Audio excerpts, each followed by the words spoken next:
औज़ुबिल्लाहिमिनश्शैतानिर्रजीम बिस्मिल्लाहिर्रहमानिर्रहीम। 10th class को chemistry की क्लास में जो है SLS स्टूडेंट्स आपको वेलकम है बच्चे। बेटा जिस तरह से आपको मालूम है कि हम आपके साथ यूनिट नंबर 10 जो है वो स्टार्ट कर चुके हैं, that is acid base and salts, right. हमने जो है पिछले लेक्चर में आप लोगों को समझाया था कि एसिड्स और बेसिस जो हैं उनकी बेसिक प्रॉपर्टीज़ क्या-क्या हैं, ठीक है। और उसी के साथ-साथ हमने एसिड्स और बेसिस के कुछ कॉन्सेप्ट्स और थ्योरीज आपके साथ शुरू की थी, जिसमें सबसे पहली थ्योरी जो हमने आपको बताई थी दैट इज़ आर्हेनियस कॉन्सेप्ट। मैं उम्मीद करता हूँ कि आप लोग पिछला जो कॉन्सेप्ट है उसको गॉट कर चुके होंगे। आज बच्चे हमारे पास जो टॉपिक है that is next topic, that is our next topic. तो हम शुरू करते हैं। नेक्स्ट टॉपिक हमारा जो है that is basically Bronsted Lowry's concepts आपकी स्क्रीन पर आना शुरू हो गया है जी।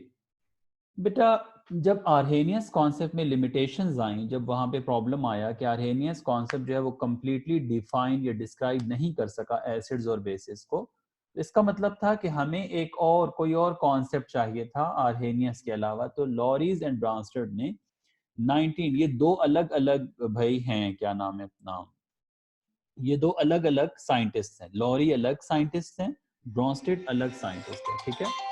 तो उसमें ये है कि हाँ अस्सलाम वालेकुम, मैं जरा क्लास में बिजी हूँ शहरी, बात करता हूँ मैं आपसे, ठीक है। अच्छा, तो अब क्या है कि 1923 में डेनिश केमिस्ट थे ब्रॉन्स्टेड और इंग्लिश केमिस्ट थे लॉरीज, ठीक है। इंग्लिश केमिस्ट कौन से होते हैं? जो इंग्लैंड में काम करते हैं उनको इंग्लिश केमिस्ट कहते हैं। Lowry independently presented their theories of acids and, अच्छा इन्होंने ये इंडिपेंडेंटली काम किया था, अलग अलग काम किया था लेकिन एक जैसा काम था, तो इस वजह से इनको इनकी जो थ्योरी थी, इनका जो कॉन्सेप्ट था, उसको फिर लिटरेचर में बुक्स के अंदर लोरीज एंड ब्रॉन्स्टेड या ब्रॉन्स्टेड लोरीज कॉन्सेप्ट के नाम से याद रखा जाता है, ठीक है। अकॉर्डिंग टू दिस कॉन्सेप्ट, अच्छा अब इनका कॉन्सेप्ट क्या था? इनका कॉन्सेप्ट एसिड के बारे में क्या था, इसको जरा गौर से पढ़िएगा। एन एसिड, अपनी बुक्स ओपन रखें आप लोग, ठीक है। An acid is a substance, molecule और ion that can donate a proton to another substance. अच्छा, लॉरीज और ब्रॉन्स्टेड ने बिल्कुल कॉन्सेप्ट चेंज दिया। इन्होंने ये कहा कि एसिड्स वो स्पीशीज हैं, वो मॉलिक्यूल्स हैं या वो आयन्स हैं जो बेसिकली क्या करते हैं, डोनेट करते हैं प्रोटॉन्स, ठीक है। यानी प्रोटॉन्स जो हैं वो किसी दूसरे सब्सटेंस को देते हैं, डोनेट करते हैं, डोनर्स होते हैं, ठीक है। और बेस क्या है? A base is a substance that can accept a proton that is H plus from another substance. यानी किसी दूसरे सब्सटेंस से बेसिस जो होती हैं वो प्रोटॉन्स क्या करती हैं, एक्सेप्ट करती हैं। अब इसकी एग्जांपल्स लेते हैं और इसको डिटेल से आपको समझाते हैं, और इसकी जो चीजें हैं आपको सारी की सारी जो है वो एग्जांपल्स लेकर जो है आपको हम इसकी एक्सप्लेनेशन करते हैं। कॉन्सेप्ट ज़हन में रखिएगा लोरी ब्रॉन्स्टेड का। Acids are the species, या acids are the substance, molecules or ions which can donate a proton to another substance, right? And the base is a substance that can accept protons from other substances. That are the concepts. You may take this concept in your mind, and we are taking the examples for you. For example, HCl acts as an acid while NH3 acts as a base. अच्छा, अगर हम HCl और ammonia का reaction करवाएं, मैं आपको करीब करके दिखाता हूँ। ये देखिए, ये रिएक्शन है हमारे पास। इस रिएक्शन में क्या हो रहा है देखें जरा। इस रिएक्शन में हमारे पास HCl जो है वो NH3 अमोनिया के साथ रिएक्शन कर रहा है, और क्या बना रहा है, अमोनियम आयन बनते हैं और क्लोराइड आयन अलग हो जाते हैं, ठीक है। अब इस रिएक्शन या दूसरा रिएक्शन हमारे पास क्या है, जब हम HCl को वाटर में ऐड करते हैं, ठीक है। अब यहां अगर आप देखें तो HCl ने क्या किया, एक प्रोटॉन दिया, ये हाइड्रोजन दी, और ये हाइड्रोजन किसमें ऐड हो गई, अमोनिया में, और अमोनिया किसमें चेंज हो गया, अमोनियम आयन, NH4, पहले NH3 था ना, अब NH4 हो गया और पॉजिटिव आयन आ गया, जबकि क्लोराइड आयन जो है वो अलग हो गया। अब इस रिएक्शन में, पहले रिएक्शन में HCl प्रोटॉन डोनर है। जब ये प्रोटॉन डोनर है तो ये कैसे एक्ट कर रहा है, as an acid, and ammonia accept the proton from another substance and it behaves like a base. तो यहां पर HCl एसिड है और अमोनिया क्या है, बेस। अच्छा, दूसरे रिएक्शन में देखिए। Similarly when HCl dissolves in water, HCl जब वाटर में डिसॉल्व होता है तो अपना एक प्रोटॉन HCl यानी एक हाइड्रोजन आयन किसको देता है, वाटर को, और वाटर क्या बन जाता है, कंजुगेट एसिड बन जाता है, H3O पॉजिटिव हाइड्रोनियम आयन बनता है, और साथ में क्या बनता है, क्लोराइड आयन बनता है। ये कंजुगेट बेस। अब ये कंजुगेट एसिड क्या है, कंजुगेट बेस क्या है, ये मैं समझाता हूँ आपको।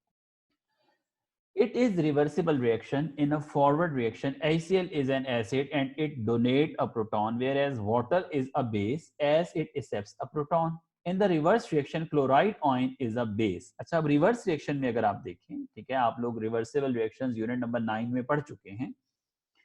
अगर आप रिवर्सिबल रिएक्शन को देखें तो यहाँ पर क्लोरीन जो है वो क्या कर रहा है, एज अ बेस एक्ट कर रहा है, क्योंकि वो एक्सेप्ट कर रहा है प्रोटॉन फ्रॉम हाइड्रोनियम आयन। और हाइड्रोनियम आयन जो है वो एज अ एसिड एक्ट कर रहा है, क्योंकि वो डोनेट कर रहा है हाइड्रोजन आयन या फिर proton. Chloride ion is called conjugate base of acid. HCl and hydronium ion is called conjugate acids and bases. Base H2O. It means every acid produces a conjugate base and every base produce a conjugate acid. इसको underline कर लें, हर acid जो है वो एक conjugate base बनाएगा, ठीक है, और हर बेस जो है वो एक कंजुगेट एसिड बनाएगा। अब ये कंजुगेट क्या है, कंजुगेट का मतलब होता है join together as a pair, ठीक है। बिकॉज होता क्या है कि कंजुगेट एसिड क्यों बना वो, क्योंकि एसिड से एक प्रोटॉन आया था और वाटर जो पहले जो है क्या था, पहले जो बेस था वो अब क्या बन गया था, कंजुगेट एसिड बन गया था, क्योंकि अब जब वो क्लोरीन के साथ एक्ट करेगा तो वो हाइड्रोजन आयन देने के काबिल होगा। समझ आ रही है बात, मैं ये दोबारा बता देता हूँ, कंजुगेट का कॉन्सेप्ट समझ लें। बेटा पहले वाटर था और HCl था, ठीक है, वाटर ने HCl से एक हाइड्रोजन आयन जो है वो एक्सेप्ट किया था। समझ आ रही है बात, ये बार बार आप मेरा लेक्चर सुनेंगे तब आपको ये कॉन्जुगेट का आपको बहुत अच्छी तरह से कॉन्सेप्ट क्लियर करना है, ये आगे यूज होगा, ठीक है। अब देखें, वाटर ने जब वो हाइड्रोजन आयन एक्सेप्ट किया तो हाइड्रोनियम आयन बन गया, उसको हम कंजुगेट एसिड कह रहे हैं। इस वजह से कंजुगेट एसिड कह रहे हैं उसको, क्योंकि अब वाटर बेसिकली बेस था, तो हर बेस, मैंने क्या बताया, हर बेस एक कंजुगेट एसिड बनाती है, ठीक है। अब कंजुगेट एसिड क्यों बना रही है, इस वजह से कि जब ये रिएक्शन रिवर्सिबल होता है तो यही हाइड्रोनियम आयन इस काबिल हो जाता है कि जो हाइड्रोजन आयन इसने या जो प्रोटॉन इसने एक्सेप्ट किया था वो ये दूसरे को डोनेट कर सके, क्लोरीन को डोनेट कर सके। तो ये वहां पर जब रिवर्स रिएक्शन होता है तो ये कंजुगेट एसिड बन जाता है। कंजुगेट का मतलब क्या है, join together as a pair. A conjugate acid is a species formed by accepting a proton by base. ये conjugate acid की definition है. And a conjugate base is a species formed by donating a proton by an acid. और ये किसकी definition है, conjugate base की definition. ये दोनों definitions आप लोग अच्छी तरह से अपने जहनों में रखेंगे, ये आपके MCQ में भी आ सकती हैं। Thus, conjugate acid-base pair differs from one another only by a single proton. Similarly, एक और एग्जांपल देखते हैं, आइए मैं आपको करीब करके दिखाता हूँ। अब यहाँ पर एसिटिक एसिड जो है CH3COOH, that is acid, and the water is a base. Why water is a base? Because acetic acid produce or acetic acid donate a proton to water. तो वाटर एक्सेप्ट कर रहा है proton को और acetic acid वो proton donate कर रहा है। तो लोरिस ब्रॉन्स्टेड का कॉन्सेप्ट क्या बताया मैंने, acids are the species molecules और आयंस, या acids are the substances molecules और ions that can donate a proton, ठीक है। अब वाटर ने क्या किया, एक्सेप्ट किया, तो जो एक्सेप्ट करेंगे वो बेस होंगे। अब इस एसिड ने क्या प्रोड्यूस किया, कंजुगेट बेस प्रोड्यूस किया, that is CH3COO negative. And water किस में चेंज हो गया, हाइड्रोनियम आयन में H3O positive, that is conjugate acid. अब अगर ये रिवर्सिबल रिएक्शन है तो ये रिएक्शन रिवर्स होता है, यहां से ये दोनों रिएक्टेंट्स बन जाएं तो वाटर, ये हाइड्रोनियम आयन क्या करेगा, हाइड्रोजन आयन या फिर प्रोटॉन जो है क्या करेगा, प्रोटॉन जो है वो प्रोड्यूस करेगा, डोनेट करेगा इस कंजुगेट बेस को, ठीक है बेटा। According to Bronsted-Lowry concept, an acid and a base always work together to transfer a proton. That means a substance can act as an acid proton donor only when another substance simultaneously behaves as a base proton acceptor.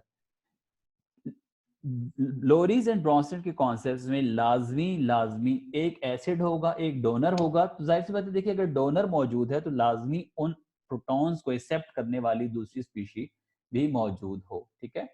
तो जब तक वो मौजूद नहीं होगी तो जाहिर सी बात है वो रिएक्शन जो है वो कंप्लीट नहीं होगा, ठीक है। Hence, a substance can act as an acid as well as a base depending upon the nature of the other substance. For example, Water act as a base when it reacts with HCl as started above and as an acid when it reacts with ammonia such as, देखिए water जो है, अब अगर water को ammonia के साथ reaction करना शुरू कर दिया जाए तो यही वाटर जो बेस के तौर पे एक्ट कर रहा था HCl के साथ, अब क्या करना शुरू कर देगा, एसिड के तौर पे रिएक्शन करना शुरू कर देगा। अच्छा, वाटर का बिहेवियर बड़ा मजे का है, ये आगे हम चल के इंशाल्लाह इसको पढ़ेंगे भी। अब कि वाटर का ऐसा बिहेवियर क्या है, बाज औकात ये एसिड की तरह एक्ट करने लगेगा और बाज औकात ये बेस की तरह एक्ट करने लगेगा। देखिए अब ऊपर हमने जो रिएक्शन देखा था HCl के साथ, ये वाला रिएक्शन, वहां पे वाटर क्या था, बेस था। But when we react water with ammonia, water act as an acid, because अब यहाँ पे वाटर ने क्या शुरू कर दिया है, प्रोटॉन डोनेट करना शुरू किया है और अमोनिया ने वो जो है प्रोटॉन एक्सेप्ट किया है, तो बनाया है अमोनियम ऑयन और यहाँ पे बना हाइड्रो ऑक्साइड ऑयन। अब अमोनियम ऑयन क्या बना, अमोनियम जो ऑयन अमोनिया से बना, अमोनियम बेस था, तो बेस हमेशा क्या प्रोड्यूस करता है, कंजुगेट एसिड। शाबाश, बिल्कुल सही कहा आपने। तो NH4 पॉजिटिव क्या है, conjugate acid, and hydroxide ion क्या है, conjugate base. Such a substance that can behave as an acid as well as a base is called amphoteric। Objective की लाइन है आपकी। अब हमने यहाँ वाटर का एनॉमलस बिहेवियर देखा कि ऊपर एक रिएक्शन में वाटर ने एज अ बेस एक्ट किया था और इस रिएक्शन में water as a acid react कर रहा है। तो यहाँ इसका मतलब ये हुआ कि ये एक ऐसा सब्सटेंस है जो कभी एसिड और कभी बेस के तौर पे एक्ट कर रहा है। ऐसे सब्सटेंसेस जो कभी एसिड और कभी बेस के तौर पे एक्ट करें तो उनको हम कहते हैं amphoteric. It has been observed that there are certain substances which behave as acid, though they do not have the ability to donate a proton. For example, sulfur trioxide. Similarly, calcium oxide behave as a base, but it cannot accept proton. These observations proves the limitations of Bronsted-Lowry concepts of acid and bases. Bronsted Lowry concept के अंदर बेटा हमारे पास limitations आ गई, और limitations हमारे पास क्या आई, यही limitations आई कि हमारे पास कोई सब्सटेंसेस ऐसे हैं कि जो प्रोटॉन्स जो हैं वो ना तो एक्सेप्ट करते हैं ना ही डोनेट करते हैं, लेकिन वो क्या होते हैं, वो एसिड्स और बेसिस होते हैं। जिस तरह से अभी हमने आपके सामने सल्फर ट्राइऑक्साइड की एग्जांपल है। सल्फर ट्राइऑक्साइड एक एसिडिक गैस है लेकिन ये कोई प्रोटॉन डोनेट नहीं करता। इस तरह से कैल्शियम ऑक्साइड है, तो ये बिहेव करता है एज अ बेस लेकिन कोई प्रोटॉन ये एक्सेप्ट नहीं करता। दैट्स मीन कि लोरीज और ब्रॉन्स्टन के कॉन्सेप्ट में भी जो है वो क्या था, इसमें भी लिमिटेशंस थी। ठीक है, नेक्स्ट चलते हैं आगे। यहाँ पर डू यू नो का एक नोट है आपके लिए। All Arrhenius acids are Bronsted Lowry's acids but except hydroxide other Bronsted Lowry bases are not Arrhenius bases. Objective में भी आ सकता है। सारे के सारे आर्हेनियस एसिड्स जो हैं वो ब्रॉन्स्टन लोरी एसिड्स होते हैं, लेकिन हाइड्रोक्साइड OH नेगेटिव को छोड़ के लोरीज ब्रॉन्स्टन बेसिस जो हैं जरूरी नहीं है कि वो सारी आर्हेनियस बेसिस भी हों। ठीक है। अच्छा, अब यहाँ पे कंजुगेट एसिड्स बेयर्स जो हैं कॉमन स्पीशीज की बनाई गई हैं। इस टेबल को आप गौर से देखेंगे और प्रॉब्लम है 10.1 आपके लिए। What are conjugate bases of each of the following. ठीक है, तो ये हमने जो है HS, ठीक है, give the conjugate acids of the following and which of the following. तो इनके ये सोल्यूशन नीचे दिए गए हैं। यही आज आपका प्रॉब्लम 10.1 जो आपने थ्योरी पढ़ी है, यही आपने कॉन्सेप्ट क्लियर करना है। ये एक्सरसाइज आप लोगों ने खुद करनी है इस वजह से कि ताकि आपका जो लोरीज ब्रॉन्स्टेड कॉन्सेप्ट है एसिड बेस का, ये क्लियर हो। ठीक है, और C जो मैंने आपको बताया है वो जो है इस तरह से, ये वाला C जो है, तो ये इनका सोल्यूशन दिया गया है पूरा का पूरा। ये A है, ये B का सोल्यूशन है और ये नीचे C का सोल्यूशन है। तो ये आप लोगों ने खुद अच्छी तरह से गो थ्रू करना है। अगर आपको इसमें कोई भी पेयर समझ में नहीं आता, किसी एसिड या बेस का बिहेवियर समझ में नहीं आता, तो आप मुझसे जो है वो ग्रुप में पूछ सकते हैं। ठीक है बेटा, आज का कॉन्सेप्ट यहीं तक। इंशाल्लाह कल आपसे नई क्लास के साथ मुलाकात होगी। अपना ख्याल रखिए। अल्लाह हाफिज SLS स्टूडेंट्स।